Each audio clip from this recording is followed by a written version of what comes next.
أكدت العديد من المصادر الصحفية الموثوقة منها صحيفة الماركا والصحفي فابريزيو رومانو أن اللاعب الكرواتي لوكا مودريتش قرر البقاء في ريال مدريد حتى عام 2024، ورفض عرضا من الأهلي السعودي براتب 8 مليون يورو في الموسم الواحد. كما أكد ريبورت ماتيوني المقرب من اللاعب أن لوكا مودريتش باقي مع ريال مدريد بنسبة 100% حتى عام 2024.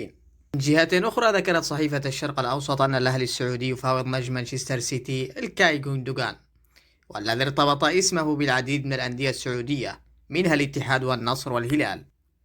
وبحسب صحيفة الميرور أن الجزائري رياض محرز يستعد للرحيل عن مانشستر سيتي هذا الصيف بعد أن تلقى عرض مالي ضخم من السعودية.